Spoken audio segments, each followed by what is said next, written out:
JNU प्रशासन ने छात्रों के बीच झड़प के मामले में जांच शुरू कर दी है। वार्डन सिक्योरिटी स्टाफ से रिपोर्ट मांगी। जेएनयू प्रशासन से छात्रों से उनका पक्ष मांगा।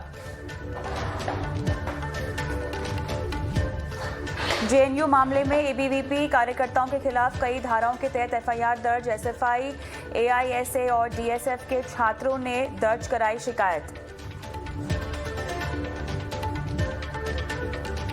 रामनवमी के अवसर पर जेएनयू में हंगामा हुआ था। नॉनवेज खाने को लेकर लेफ्ट छात्र संगठन और एबीवीपी के कार्यकर्ताओं के बीच झड़प हुई थी। विवाद को लेकर एबीवीपी अध्यक्ष का आरोप, कहा पूजा के दौरान एआईएसए और एनएसयूआई कार्यकर्ताओं ने हंगामा किया, नॉनवेज को लेकर विवाद नहीं।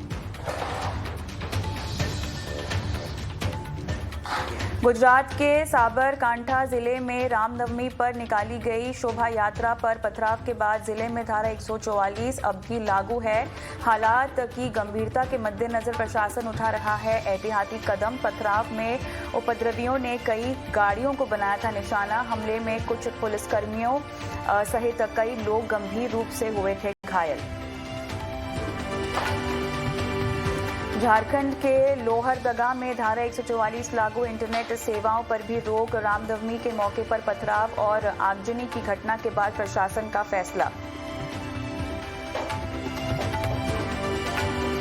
मध्य प्रदेश के खारगोन में हिंसा करने वाले आरोपियों के घर पर चला बुलडोजर। प्रशासन ने आरोपियों के घर को गिराया है। इस कार्रवाई का कांग्रेस के नेता ने विरोध किया है। कांग्रेस के नेता दिग्विजय सिंह ने ट्वीट किया कि मामू का बुलडोजर बलात्कार करने वालों पर और बलात्कारियों को सहयोग देने वालों पर नहीं चलता, केवल शक्ल देखकर बुलडोजर चलाए जा रहे हैं।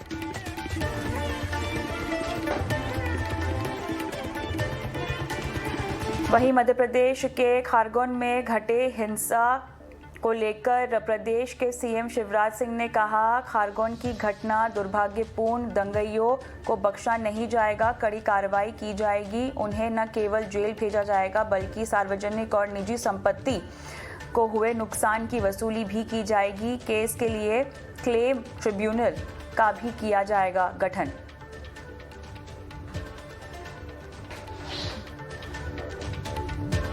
रामनवमी के दौरान हुए हंगामे पर ओवैसी का बयान, कहा कई जगहों पर रामनवमी यात्राओं का इस्तेमाल नफरत भरे भाषण देने के लिए हुआ।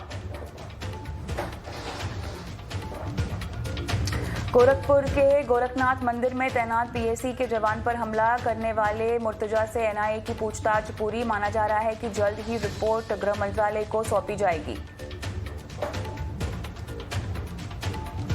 आज से दिल्ली के सरकारी स्कूलों में बच्चों के एडमिशन शुरू। नर्सरी, केजी और पहली में एडमिशन के लिए 25 अप्रैल तक दे सकते हैं आवेदन। गृह मंत्री अमित शाह से मिलेंगे पंजाब के सीएम भगवंत मान, कल दिल्ली में होगी मुलाकात।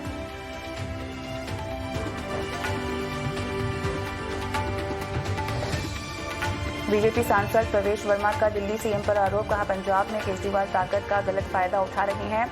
प्रवेश गृह मंत्री शाह और दिल्ली पुलिस कमिश्नर से मिलेंगे। हिंदुत्व को लेकर उद्धव ठाकरे का बीजेपी पर बयान, बोले बीजेपी के पास हिंदुत्व का पेटेंट नहीं, सिर्फ बाला साहेब हिंदू हृदय सम्राट। लाउडस्पीकर को लेकर शिवसेना और बीजेपी आमने सामने। बीजेपी के पूर्व सीएम देवेंद्र फडणवीस ने हिंदुत्व को लेकर शिवसेना पर निशाना साधा है। फडणवीस ने कहा है कि मजबूरियों की वजह से शिवसेना हिंदुत्व पर नरम है। वहीं उद्धव ठाकरे ने फडणवीस के बयान पर पलटवार करते हुए कहा है कि हमने भाजपा छोड़ी है। ईडी का कांग्रेस के वरिष्ठ नेता मल्लिकार्जुन खड़गे पर शिकंजा। नेशनल हेराल्ड करप्शन केस में मल्लिकार्जुन खड़गे ने ईडी से वो कर रहे हैं पूछताछ। 2021 में बीजेपी नेता सुब्रमण्यम स्वामी ने ट्रायल कोर्ट के समक्ष दर्ज कराई थी शिकायत, जिसको लेकर ईडी ने मल्लिकार्जुन को भेजा था समन। मल्लिकार्जुन खड़गे ने विपक्षी दलों को साथ आने के लिए कहा, बोले देश को बीजेपी के दमन से बचाने के लिए विपक्ष को एकजुट होकर लड़ना होगा। श्रीनगर में महंगाई को लेकर कांग्रेस का बीजेपी के खिलाफ प्रदर्शन, बीजेपी के खिलाफ नारे लगाए। किसान संगठन आज से एमएसपी गारंटी सप्ताह मनाएगी। कानूनी अधिकार बनाने की मांग पर चलाएंगे जागरण अभियान। अमरनाथ यात्रा 2022 के लिए पंजीकरण शुरू। 30 जून को शुरू होगी यात्रा, 11 अगस्त को होगी समाप्त।